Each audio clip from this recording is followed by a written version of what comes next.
Yes, guys, welcome back to the channel. Welcome back to Milenga TV after a very long hiatus. I know, my apologies for that. It's been a bit sticky past couple of days to make content and to put content out, and that's why unfortunately I didn't do any videos for your previews for the quarterfinal games and the match reviews for the quarterfinal games because it was a little bit sticky over the past couple of days. But we're here now. We're looking forward to the semifinals.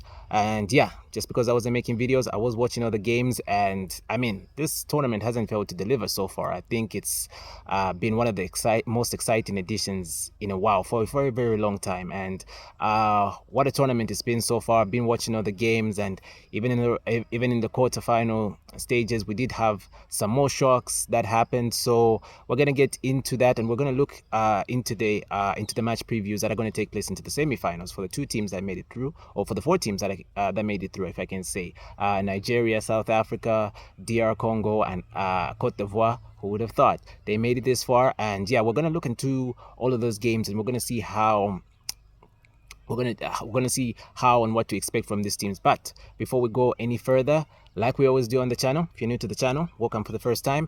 Do us all a favor, hit that like button. It helps with the algorithm. Make sure you subscribe to the channel, Mulenga TV. Much appreciated to each and every one of them for your comments, for your feedback, and for subscribing to the channel. Now, let's get into your match preview for one of the games that's going to take place for the semifinal games, or the second game in the semifinal games that's going to kick off later on in the day, and that's between Ivory Coast and the DR Congo. Now, Ivory Coast came into this competition, of course, the host nation, underperformed really in the group stages, and ever since everything went down, they really had a point to prove. And I remember previewing them in the semi-final, and I said they have to come up with a response because they just narrowly made it through as one of the third best teams into the round of 16. And that it was at that point I did mention to say, listen, they owe it to the fans, they owe it to the home country that they have to improve and they have to get some form of a level. And since then, listen, they've done tremendously well. Obviously, there's been a lot. Jean-Philippe, the head coach, was sacked. Forget his name. Emery, I hope I haven't botched his name, but yeah, he's been the caretaker manager, and he's come in more like to steady the ship, but he's done well so far. I think he's been able to get a tune out of the boys. I think he's been able to motivate them to an extent. I mean, that was pretty evident in the game against Guinea, where they played so well despite being a man down. At that, was it? Yeah, despite being a man down, and they really came out there. They really came playing with a point to prove. They didn't know when they were down and out, and they managed to get an equalizer. Took the game to extra time, and when Adringa getting that goal, and just when you thought the game was going to go to the penalties, it was going to get sticky a little bit for them as well. They managed to find the winning goal just at the final minute. So listen, they've had a very spirited performance, and listen, they're full deserve to be where they are in the semi-final. I think a lot hasn't gone right for them, especially with the coach. At one point looked like they were heading out of the tournament. They caught life, came back into the tournament, and they've been playing pretty well. The caretaker coach has really done a very good job at steadying the ship. Even though I've put all the stats against them, they've really put a spirited performance, and sometimes that's what's needed in the competition in terms of going forward, is when you come together as a team in spite of all the crisis, in spite of all that's happening and around you, and you actually play with a level, and you actually play with some dedication and some heart. On top of that, the fans haven't turned against them at any point. They've really been backing them, and yeah, they've owed it to the fans, and the fans got behind them, and yeah, they've repaid their faith in the fans, and so that's very good to see for Ivory Coast coming into the semi-final. Of course, 2015 winners will be looking to take that one step further and make up the final as well, and hopefully take the whole thing. I mean, it's a pretty remarkable story up until this point, the way that they have gone through this tournament. At one point looking like they were heading out, and now all of a sudden looking like one of the teams that might just sneak in there and win it. So they're fully deserved for where they are, but they face the DR Congo team themselves as well, who've been up and down as well. Haven't really stood out for me. I mean, I think the last game they played for me was pretty much the one they won 3-1 was pretty much where they stood out for me. Congo DR, I think that was the first time they managed to get some goals under their belts.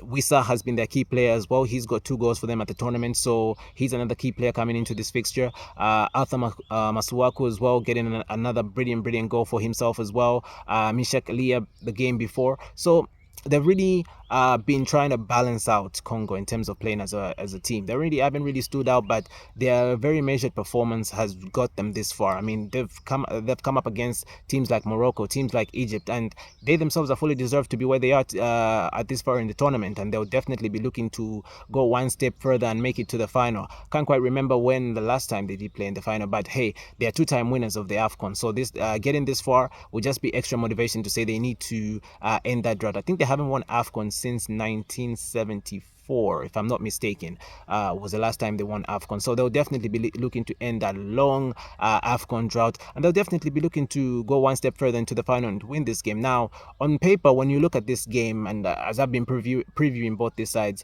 I think there's some similarities. I think they both struggled in a way to kickstart their tournaments, and towards the round of 16, both won on penalties. The last game, both had to step it up, and they actually ended up winning their games. So there's some similarities between these two teams in terms of going into this fixture. And what to expect. I mean, it's very, very, very, very tight to claw, especially at tight to call. Sorry to say, especially at this stage of the tournament, because everybody's looking to get into the final. Everybody's looking to make the final. So at the end of the day, it's at that time where fine margins could be the key. Fine margins could be the thing that separates you and take you into the final. And for any of these teams, it's going to be very, very interesting. So in terms of my match prediction, it's a tough one, to be honest. It's a tough one because I can see either of these sides going through, but I just think there's something about Cote d'Ivoire, their recent resurgence, the fans behind them. I just think they've got something that they feel they should play for. So I feel like on the day that might count for something. I think when you look at them from a tactical standpoint, I don't think there's a lot that separates the two teams as well. Congo, very, very resolute, very, very good defensively, don't really concede that many goals as well. So we need to take that into account.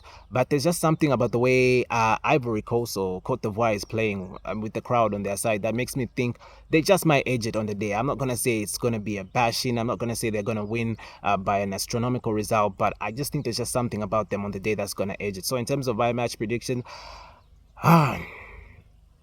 it's a tough one, but I'm just going to have to go Ivory Coast is going to edge it on penalties. I think when I look at them over 90 minutes, I don't really see a lot of differences between the two teams. And I think it just might be a stalemate over 90 minutes. I think this game will go to penalties, and I think Ivory Coast will edge it just on penalties. So I'm going for Ivory Coast to edge it just on penalties. I think the crowd will play a very, very instrumental role in terms of driving Ivory Coast into the final. And we're going to see how they're going to get on. So for my match prediction, I say Ivory Coast to win the game after 90 minutes, after extra time on penalties, and they will be the team to book the ticket into the final. But like I've been saying all along, with this tournament, you just never know. So let me know what you think. Who do you think will be the team to make it into the final out of these two teams? And let me know in the comment section. Much appreciated. And I'll see you in the next video, hopefully in the match reaction. Peace, people.